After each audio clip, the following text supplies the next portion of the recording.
திரு கணேஷ், நான் உங்களிடமிருந்து தொடங்குறேன். தேர்தல் நேரம் ரொம்ப நெருக்கத்தில் இருக்கு. ஒரு பக்கம் உரிமையியல் நீதிமன்றத்தில் வழக்கு, மறுபுறம் யாரோடு கூட்டணி போக போகிறோம், வாகனம்லாம் தயாரா இருக்கு அப்படின்னு சொல்லக்கூடிய ஒரு நிலை. எப்படி பார்க்குறீங்க? இது எப்படி நம்ம புரிஞ்சுக்கணும்? இல்லை, பாட்டாளி மக்கள் கட்சியை பொறுத்தவரை தெளிவாகவே இருக்கிறது. அனைவருக்குமே அறிந்த ஒரு விஷயம்தான். பாட்டாளி மக்கள் கட்சி என்பது முழுமையாக மருத்துவர் அன்புமணி ராமதாஸ் அவர்களின் பின்னால் இன்றைக்கு வீரநடை போட்டுக்கொண்டு இருக்கிறது என்பது எல்லாருக்கும் தெரிஞ்ச விஷயம்தான். மருத்துவர் ஐயாவும் கூட பார்த்தீங்கன்னா ஒரு சிலருடைய தூண்டுதலின் பெயரால் அவர் ஒரு முடிவெடுக்க முடியாத ஒரு சூழ்நிலைக்கு தள்ளப்பட்டு இருக்கிறார் என்பது தான் எங்களை போன்றவர்கள். ஏன்னா நாங்களாம் அவங்க கூட பயணித்தவர்கள். சமூக நீதிக்கென்று ஒரு தலைவர் தன் வாழ்நாளை கொடுத்திருக்கிறார் என்று சொன்னால் மருத்துவர் ஐயா அவர்கள் தான். அவர் என்றைக்கும் சமூக நீதிக்கு எதிராக இருக்கக்கூடிய அந்த திமுகவின் பக்கம் இருப்பார் என்று முயற்சி செய்தார்கள் நிறைய. அது மருத்துவர் ஐயாவே புரிந்து கொண்டதன் விளைவாக என்னன்னு தெரியல. அவர் ஒரு முடிவில் கொஞ்சம் தாமதமாகுது. யாருக்கு பாதகம் யாருக்கு சாதகம் என்றெல்லாம் பேசுவதை தவிர பாதகம் என்பது அவர்களுக்கு தான். யார் என்ன முடிவெடுக்காமல் இருக்கிறார்களோ அவர்களுக்கு தான் இது ஒரு பாதகமாக இருக்குமே தவிர மற்ற கட்சிகளுக்கு வந்தால் ஆதாயம், யார் கூட வராங்களோ அவங்களுக்கு உண்டான அந்த ஒரு சிறிய ஆதாயம் இருக்கும். பாதகம் என்று பார்த்தா நீங்க அன்புமணி தலைமையில் வீரநடை போடுது அப்படின்னு சொல்ற இடத்துல தான் அந்த வழக்கு தொடர்பான கேள்விகளும் வருது. இப்ப சின்னம் தொடர்பான, கட்சியின் பெயர் தொடர்பான விவகாரங்கள்ல உரிமையியல் நீதிமன்றம், உயர்நீதிமன்றம் உரிமையியல் நீதிமன்றத்தில் பார்த்துக்கோங்கன்னு சொல்லிட்டாங்க. ஸோ இப்போ உரிமையியல் நீதிமன்றம் நோட்டீஸ் கொடுத்திருக்கிறது. ஸோ இப்போ அது ஒரு சிக்கலா நீங்க பார்க்கலையா? இல்லை, அது ஒரு நடைமுறையாக தான் நாங்கள் பார்க்குறோம். இதெல்லாம் நாங்கள் முன்னாடியே எதிர்பார்த்தோம். ஏன்னா அதான் சொன்னேன் இல்லைங்களா ஆரம்பத்தில், எப்படியாவது இந்த பாட்டாளி மக்கள் கட்சியை இரண்டாக்கி விட வேண்டும், இந்த சமூக நீதியை பேசுகின்ற ஒரு இயக்கம் தமிழ்நாட்டில் இருக்கக்கூடாது என்று ஆளுங்கட்சி நினைச்சதனுடைய விளைவு அவர்களுடைய கைகூலியாக எங்களிடமே இருந்த மரியாதைக்குரிய ஜி.கே. மணி அவர்களும் அருள் சட்டமன்ற உறுப்பினர் நாங்கள் வெளிப்படையாக தான் நாங்கள் பேசுவோம். நாங்கள் மறைச்சு அதனுடைய வெளிப்பாடு தான் இன்னும் ஒரு முடிவு எடுக்க முடியாத ஒரு சூழ்நிலையில் தள்ளாடி. முடிவு எடுத்துட்டோம், 28ஆம் தேதி அறிவிக்க போறோம், யாரோடு போக போகிறோம், வாகனம் தயாரா இருக்கு அப்படின்லாம் சொல்றது, ஒருவேளை உங்களுக்கு ஏதாவது அதுல எங்களுக்கு ஒரு பிரச்சனையும் இல்லை. ஏன்னு சொன்னா மருத்துவர் ஐயாவை நாங்கள் உள்வாங்கியவர்கள். சமூக நீதிக்கென்று உரத்த குரலில் கொடுத்து 6 இடஒதுக்கீடுகளை வென்றெடுத்தவர். அவர் இன்னைக்கு இருக்கிற சூழ்நிலையில திமுகவை நல்லா புரிஞ்சுக்கிட்டு இருப்பார். ஸோ எதனால் இந்த சூழ்நிலை நமக்கு வந்தது என்று உண்மையிலேயே மருத்துவர் ஐயா மன வருத்தத்துடன் தான் இருப்பார் என்று நாங்கள் எண்ணுகிறோம். ஏன்னு சொன்னால் 100% திமுக பக்கம் அவர் போவதற்கான வாய்ப்புகள் கிடையாது. ஏன் வாய்ப்புகள் கிடையாது என்று சொன்னால், சமீப காலத்தில் திமுக சமூக நீதிக்கு எதிராக தொடர்ச்சியாக செயல்பட்டு கொண்டு இருக்கிறது. அதுவும் வன்னிய மக்களுக்கு கொடுக்கிறேன் என்று சொல்லி நம்பிக்கை துரோகம் செஞ்ச இந்த இடஒதுக்கீடை கொடுக்காமல் இன்னி வரைக்கும் காலம் தாழ்த்தி கொண்டு ஏமாற்றுவதற்கான வேலைகளை செஞ்சுக்கிட்டு இருக்கிறாங்க. அப்படிப்பட்ட ஒரு கட்சியிடம் நிச்சயமாக அப்படின்னா இன்னொரு திராவிட கட்சி ஆப்வியஸா அதிமுக தான். அப்ப அதிமுகவை நோக்கி வருவார்னா ஆல்ரெடி இங்க திரு அன்புமணி இருக்கிறார். அரசியலில் என்ன வேணாலும் நடக்கலாம் இல்லையா, போக போக தான் அது தெரியும். ஆனால் எங்களுடைய எதிர்பார்ப்பு நிலைப்பாடு என்று சொல்றேன். மருத்துவர் ஐயா அவர்கள் கொள்கை பிடிப்போடு இருக்கக்கூடிய ஒரு தலைவர் அவர், சமரசம் இல்லாத ஒரு தலைவர் அவர். அப்படி வன்னியர் இடஒதுக்கீடு என்பது இன்று வரைக்கும் செய்யறேன்னு சொல்லி நம்பிக்கை கொடுத்து 3 ஆண்டு காலம் மருத்துவர் ஐயாவே நேரடியாக சட்டமன்றத்திற்கு சென்று அலுவலகத்தில் முதல்வருடைய அலுவலகத்தில் பார்த்து அவருக்கு நம்பிக்கை கொடுத்து பின்னாடி வந்த பிறகு முதுகில் குத்திய கட்சி இப்போ திமுக. அப்படிப்பட்ட ஒரு கட்சியுடன் அவர்கள் செல்வார்கள் என்று ஒருபொழுதும் கணிக்க முடியாது. அதற்கான முயற்சிகளை திமுக எடுத்தது, அது இன்றைக்கு வெளிப்பட்டு இருக்கும். திமுகவுக்கு அதுல என்ன சாதகம்னு நீங்க நினைக்கிறீங்க? அதன் மூலமா அவங்க அடையக்கூடிய ஆதாயம் என்ன? எதிர்கட்சிகளை பலவீனப்படுத்துவது தானே. எதிர்கட்சிகளை பலவீனப்படுத்திவிட்டால் நமக்கான சாதகம் இன்னைக்கு எடுத்தீங்கன்னா தொடர்ச்சியாக ஒரு ஆண்டு காலமாக திமுகவை பகிரங்கமாக எதிர்த்தது மருத்துவர் அன்புமணி ராமதாஸ். ஒவ்வொரு விஷயத்தையும் வெளிப்படையாக அவர்களுடைய வாக்குறுதிகள் நிறைவேற்றப்படவில்லை. தொழில்துறை எடுத்துக்கொண்டால் பொய்ய சொல்கிறாங்க. இன்னி வரைக்கும் இந்த நிமிஷம் வரைக்கும் எதிர்க்கக்கூடிய தலைவர் மருத்துவர் அன்புமணி ராமதாஸ். இவர்கள் 100% இவர்களால் நமக்கு ஆதாயம் கிடையாது. அந்த ஆதாயம் கிடையாது என்று சொன்னால் அவர்களை எப்படி பலவீனப்படுத்துவது என்பதுதான் ஒரு அரசியல் தந்திரமாக அவர்கள் செய்கிறார்கள். அதில் தோல்வி அடைந்திருக்கிறார்கள். ஓகே, இப்ப டாக்டர் ராமதாஸ் 28ஆம் தேதி முடிவை அறிவிக்க போறதா சொல்றாரு. பிரதமர் 1ஆம் தேதி தமிழ்நாட்டுக்கு வராரு. அதுல ஏதாவது தொடர்பு இருக்கா? எனக்கு தெரியல இல்லையா, அது என்ன தொடர்பு இருக்கு தொடர்பு இல்லைன்றது அறிவிப்பு. நீங்க சொன்ன மாதிரி இன்னொரு திராவிட கட்சி என்ன வேணா நடக்கலாம் அப்படின்னு சொல்லும் போது, ஒருவேளை பிரதமரோடு திரு அன்புமணி அவர்களும் டாக்டர் ராமதாஸ் அவர்களும் ஒரே மேடையை பகிர்ந்து கொள்வதற்கான சூழல் உருவாகும் காலம் தான் பதில் சொல்லும் சொல்றீங்களா? எங்களுக்கு என்ன ஒரு என்ன இதுவா ஒரு சின்ன ஒரு கருத்து வேறுபாடு, தந்தை மகன் தானே, ஒரு கருத்து வேறுபாடை அருகாமையில் இருந்து சிலர் ஏத்தி கொடுத்து அதை பெரிதாக்கி இருக்கிறார்கள். காலப்போக்கில் அது மாறுச்சுன்னு சொன்னா மகிழ்ச்சி தானே, வரவேற்க தானே போறோம். இப்ப என்ன அவரோடு உடனிருப்பவர்கள் மேல அப்படின்லாம் நீங்க கடுமையான குற்றச்சாட்டுகளை முன் வச்சிருக்கிற நிலையில அந்த இணைப்பு சாத்தியப்படுவதற்கான வாய்ப்புகள் இருக்கா? புரிஞ்சுக்கொண்டா மருத்துவர் ஐயா என்றைக்கு அதை புரிந்து கொள்கிறார்களோ உணர்கிறார்களோ அது சாத்தியம் தானே. அடுத்த நொடி அது சாத்தியமாயிடும். நம்மள வந்து அதுக்கான அவகாசம் இருக்கா? தேர்தலுக்கு ரொம்ப குறைவான 24 மணி நேரம் என்பதே பெரிய அவகாசம் தான். தேர்தல் நேரத்தில் என்ன வேணாலும் நடக்கலாம். சரி, முதற்கட்ட பார்வையா எடுத்துக்கிற பேசலாம். தேர்தல் யுத்தம் தொடர்கிறது. முடிவெடுக்காத ராமதாஸ், சசிகலா, ஓபிஎஸ், யாரால் யாருக்கு ஆதாயம், யாருக்கு சேதாரம் என்பது குறித்து பேசிக் கொண்டிருக்கிறோம். திரு கணேஷ், இங்க டாக்டர் ராமதாஸுக்கு இருக்கக்கூடிய ஒரு வாய்ப்பு தேசிய ஜனநாயக கூட்டணி தான். அவர் மாறா அதிமுகவுக்கு வரல.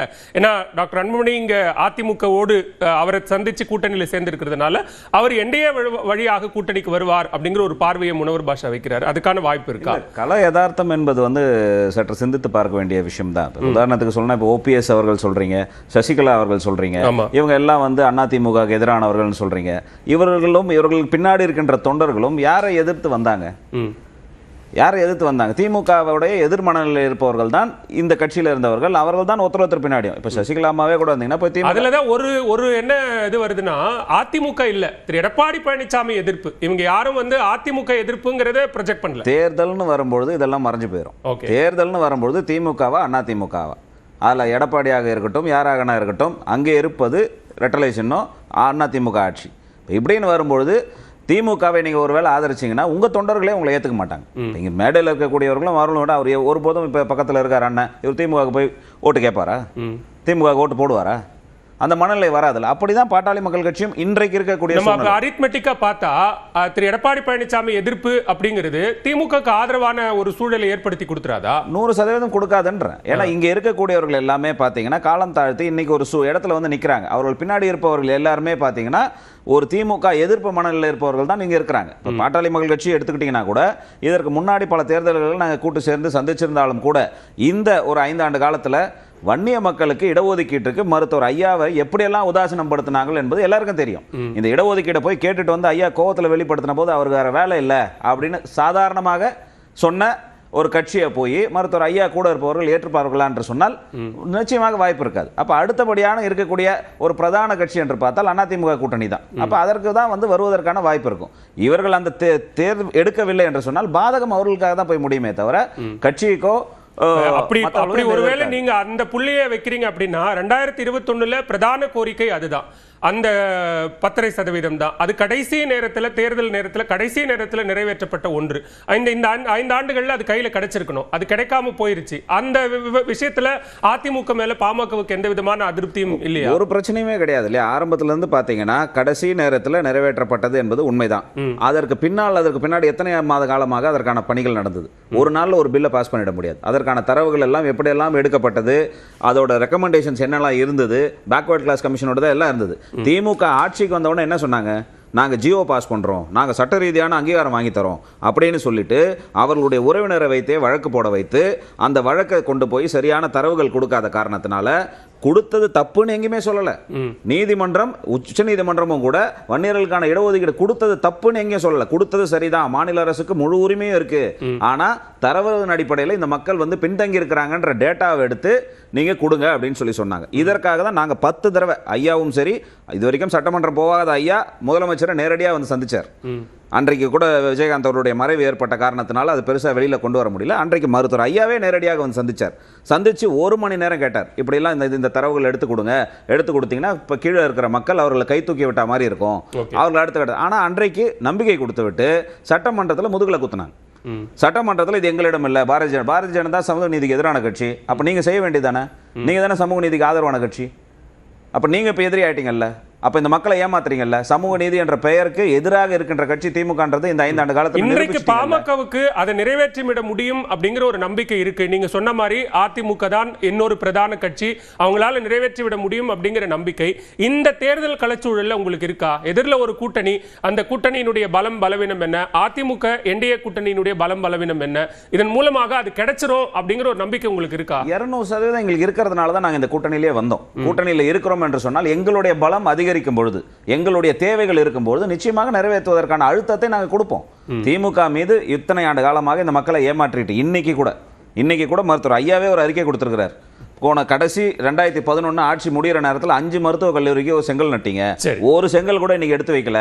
அத மாதிரி தான் இன்னைக்கு கடைசி நேரத்தில் இத்தனை ஆண்டு காலமாக இல்லாம கடைசி 2 மாசத்துல கிட்டத்தட்ட 30 திட்டங்களை கொண்டு வந்து சேர்க்குறீங்க. நாங்கள் கடைசி நேரத்தில் எல்லாத்தையும் செய்வேன். 6000 கோடி கடன் வாங்கி உங்களால் வந்து 5000 ரூபாய் கொடுக்க முடியுதுன்னா பென்ஷன் கொடுக்க முடியல அரசு ஊழியர்களுக்கு.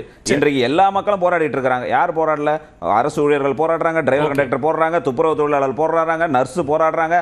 அத்தனை மக்களும் போராடுறவர்களுக்கு தீர்வு கொடுக்க முடியலன்னு சொன்னா மக்களுடைய மனநிலை எதிராக இருக்கிறது. அதை நாங்கள் சாதகமாக பயன்படுத்துவோம். எங்களுடைய கொள்கையை வென்றெடுப்போம்.